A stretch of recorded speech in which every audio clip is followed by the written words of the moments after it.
Have you ever noticed how environmental emergencies just strike with terrifying suddenness? I mean, 1 minute you're cooking dinner, out hiking a trail, or literally just walking to your car, and the next, you're facing a massive elemental threat. Fire, searing heat, freezing cold. These are forces that simply do not wait for an ambulance to arrive. But hey, here's the good news. You do not need to be helpless in those moments. Welcome to this explainer. Today we're transforming fear into complete empowerment. We're going to break down the absolute latest, most crucial first aid protocols for burns and environmental extremes, so you know exactly what to do when every single second counts. Here is our roadmap for today. 1. Mastering burn first aid. 2. Surviving extreme heat. 3. Managing extreme cold. And 4. The golden rules. We're going to conquer each of these elemental threats step by step. Okay, let's dive into this with Section 1, Mastering Burn First Aid. To treat a burn properly, you first need to know exactly what you're looking at. We triage burns by their depth, starting with the first-degree burn. It's red, it's dry, and there are absolutely no blisters. Think of your classic mild sunburn. It's definitely painful and tender, but the actual damage is strictly on the very surface of the skin. Now, a second-degree burn steps up the danger significantly. This is where you're going to see blisters, swelling, and kind of this wet or shiny appearance to the skin. It is incredibly painful. And here is a crucial rule you have to remember. Never, ever pop those blisters. Blisters are actually nature's perfect, sterile dressing that your own body just manufactured to protect the wound. Just leave them completely intact. Then we have the most severe, the third-degree burn. The skin here might look white, leathery, or even charred. But you know what the most counterintuitive symptom of a third-degree burn is? It might actually be totally painless or entirely numb right at the center. Why? Well, because the burn has gone so deep, it's literally destroyed the nerve endings. Any third-degree burn is an immediate, drop-everything 911 emergency. So how do we actually treat them? The 2026 Red Cross update gives us this incredible universal first move. Step 1, start cool running water for a full 20 minutes. Step 2, get jewelry and tight items off early before the swelling makes it impossible. Step 3, keep the person warm overall.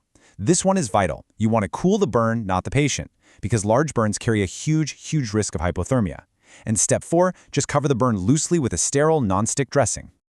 Now, I want you to stop and think for a second. If you burn your hand in the kitchen, what's the very first thing you reach for to put on it? What home remedy were you taught growing up? All right, we need to shatter some dangerous myths right now. You put absolutely zero home remedies on a burn. No ice. Freezing actually deepens the tissue damage. No butter, no oils, no toothpaste, no creams. These things just seal in the heat and literally feed infection. Besides, if you do end up at the ER, the doctors just have to painfully scrape all that butter off anyway. Oh, and no fluffy cotton wool either, because those little fibers will embed right into the open wound. There is literally only one thing that works: water. Specifically, exactly 20 minutes of cool running water. Not cold water off and on, but a strictly timed 20 minutes. And incredibly, this is highly effective up to 3 hours after the burn happens. But what about clothing fires? Well, we all know the classic survival method, right? Stop, drop, and roll. Or smother the flames with a heavy blanket, because running just feeds the fire with more oxygen. But the crucial modern detail you have to remember here is about the aftermath. If clothing melts or sticks to the skin, do not peel it off.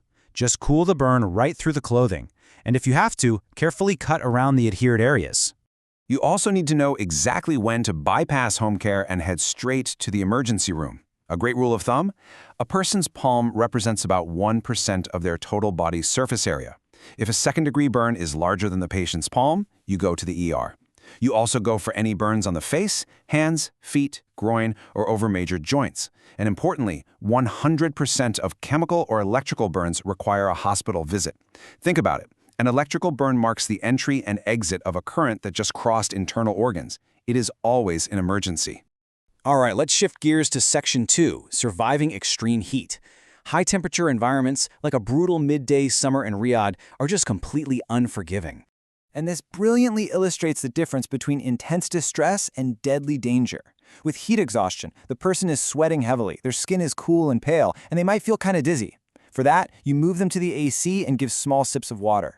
But the terrifying switch to heat stroke happens when sweating stops entirely. The skin becomes hot, red, and completely dry. The brain is quite literally cooking at this point, causing severe confusion. This is a lethal emergency. That switch happens when the body's core temperature hits 40 degrees Celsius. That's about 104 degrees Fahrenheit.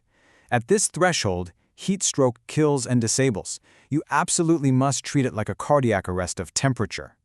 Listen, if you see those heat stroke signs, your action plan has to be immediate. Call 911 right away. But you do not wait for that ambulance to start treating them. The modern mantra is, cool first, transport second. You need to cool them aggressively and fast. Douse them in cold water, immerse them if you can, fan them hard, and get cold packs onto the neck, armpits, and groin, anywhere those major blood vessels run. Of course, part of heat survival is prevention, especially when it comes to vehicles. Did you know a parked car's cabin temperature can jump 20 degrees Celsius in just 30 minutes?